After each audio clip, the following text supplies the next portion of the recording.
and welcome back to my channel and welcome back to ghost story number 2. I should probably call this series something a little bit more like why I became a medium, but then I kind of like ghost stories, so let's stay with that. So this story takes place in my flat in Cardiff. So I don't still live in Cardiff, but for about just under a year I lived in Cardiff. I took a job there where I was maternity cover for someone, so I moved up from London to Cardiff. What's interesting about this is that Cardiff was the very first time that I lived out on my own apart from university. So from 18 to 21 I went away to York for university. I'm from London, by the way. So I left London, moved to York for university at the age of 18. And I was up there for 3 years, obviously coming home quite regularly in that time. And then the next time I moved out from my family home, I was 30. And that is when I moved to Cardiff for a year. So many of you will know that London is incredibly expensive to live in. So when I was living in London, I lived in my family home because otherwise I would have been sharing with strangers. And that didn't make sense because why move from sharing with my family to moving with strangers, right? But obviously I wanted my own space, I wanted to be independent. So for a long time in my 20s and early 30s until I settled where I am now, I was kind of looking for places to move to that were less expensive than London, but still like cool and nice, which is why I took this job in Cardiff. Cardiff being the capital of Wales, for those of you who are not in the UK.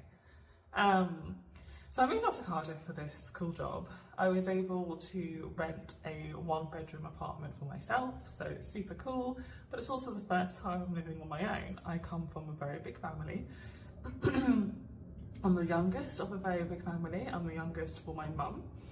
So I'm the youngest of 7 on my mum. For my mum, my dad had 2 more children. So, you know, I come from a massive family, never alone, like always a bunch of people in my life, in my house, in my space, to living on my own for the very first time. And it was a cute flat. So it was like, I think kind of like an old Victorian property in an area called Pontcanna. I think it was Victorian, but it was kind of like a house. I think there were terraced houses on this street. Really nice area. Pontcanna, I think, is probably one of the nicest areas in Cardiff. So not too far from the city centre. I think about a 20-minute walk to the city centre and about a 15-20 minute walk to where I was working. And I was working for the Royal Welsh College of Music and Drama, which has its grounds within the castle grounds, which is within a park called Bute Park in Cardiff. And that park is stunning, so, you know, gorgeous, big park with lots of different areas and a walled flower garden and really nice place. And walking from my flat to work, I would have to walk through the park. So quite an idyllic place to spend, like, I think it was 10 months of my life. Really gorgeous place.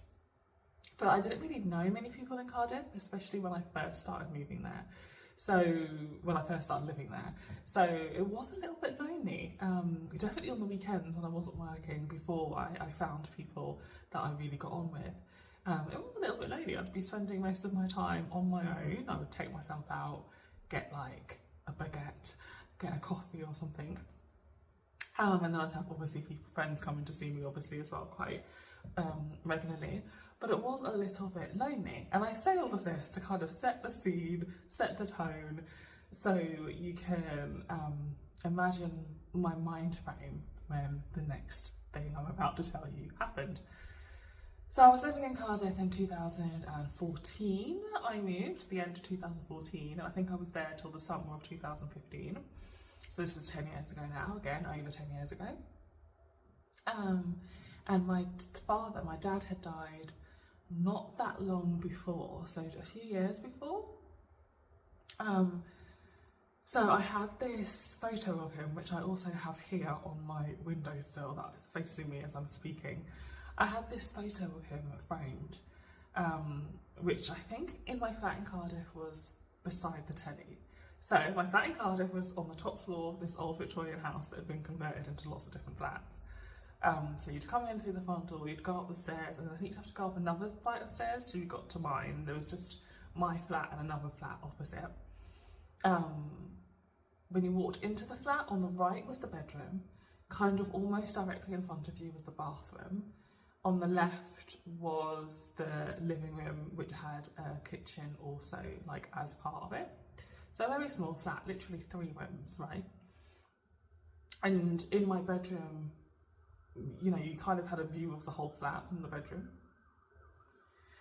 So every single night, I would say goodnight to my dad's photograph. So this was like a little bit of a ritual, because I would speak to my mum every single day. My mum was still alive then, so every single day I would speak to my mum on the phone. I'd speak to various friends and families and whatnot regularly. But obviously my dad wasn't alive, so I'm not like speaking to him regularly. So every night before bed, I'd be like, "Good night, Daddy," to the photo that I had of him. And literally, again, this is quite vulnerable to admit because it shows you again what frame of mind I was in. But every single night, I would wake up to go to the loo, to go to the toilet in the middle of the night, and I would check through the peephole of my flat. So my front door had a peephole out into the corridor, and like I said, there's just one other flat on that level, right? But I'd wake up to go to the toilet, I'd be quite freaked out and a little bit scared because I'm living on my own for the first time ever. It's about 2 in the morning, so I'm obviously like half asleep and in my most vulnerable mentally. And I always just got the feeling that I needed to check the peephole to make sure there was no one standing outside of my flat. So I'd get up, go to the toilet, look through the peephole, obviously no one was there, I'd just see the door of the flat opposite, and then go back to bed. And I'd got into this habit of doing this every single night when I woke up to go to the toilet. Until maybe a few months into living there, I went to the toilet one night and forgot to do it, which was great because this showed that I was getting comfortable in my space and I didn't feel like I needed to do this anymore, right? So this is fantastic. This is definitely like a step forward in me feeling comfortable where I'm living, right? So I woke up in the morning and I thought, hey, I didn't look through the peephole last night. Great. I'm getting dressed, ready for work, and something makes me look at the peephole. Now, it's one of those peepholes that has like a cover, right? So all the previous nights when I was getting up in the middle of the night, I would move the cover, look through the peephole. But remember, this night that I'm talking about, I hadn't done it. So the morning after the night in which I hadn't done that, I'm getting dressed for work, something tells me to look at the peephole, and that little like cover has been moved to the side as if someone had looked through the peephole. And it wasn't me, because I hadn't done it that night. And I remember thinking how momentous it was that I hadn't done it that night. I'd still got up and gone to the loo that night, but I hadn't looked through the peephole. So my instant thought when I saw the peephole, like the cover being moved, my instant first thought was, oh, Daddy's looking after me. Daddy's looking out for me. Daddy is saying, you don't have to look out for yourself, I am looking out for you. And I felt like a rush of warmth and happiness and safety and security, and I was like, oh my God, this is amazing. Like, my dad has basically come, visited me, looked through the peephole for me. It really felt like that. It felt like his spirit had come, looked through the peephole for me to tell me that it was all okay. I didn't need to do it every night. He was looking out for me. That's 100% what it felt like. No doubt, no nothing. And this was way before I started reading tarot. Well, it was one of the precursors, but this was about a year or so before I started reading tarot, way before I even contemplated things like mediumship. But I just knew that my dad had moved that peephole cover and had looked out for me. And like I said, instantly I felt great. It felt fantastic. I felt safe, secure, looked after. But then when I got to work, I did break down in tears because it freaked me out. I was like, what? Did my dad come to my house and actually move the peephole? Because remember, the peephole had been physically moved. So I was like, how could that have been physically moved, right? Like, did the ghost of my father come and physically move it?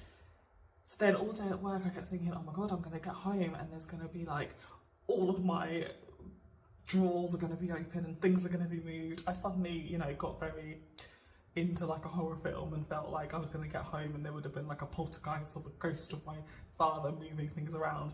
Obviously when I got home all was fine and no such thing had happened. And after this I never looked through the peephole again because I didn't need to, because I knew that my dad was looking after me. Also, when I broke down and cried at work, it was interesting. One of my colleagues told me a little story about how shortly after her gran died, she felt the presence of her gran at night in her bedroom, and when she opened her eyes, her gran was sitting on the end of the bed, just kind of comforting her. And so this is that kind of story. This is a comforting story. Yeah, well, I thought about it too much. It was freaky. But trusting my initial response, my initial feeling, it was just one of pure joy and safety and security to know that even though my father was in another realm now, he was still looking out for me, still looking after me. And, you know, I didn't know my father that well while he was living because my parents divorced, so I didn't know him like super duper well. We were not super duper close. But in death, we definitely became way closer. And that began when I felt him looking out for me when I was living on my own for the first time. Take care. Bye.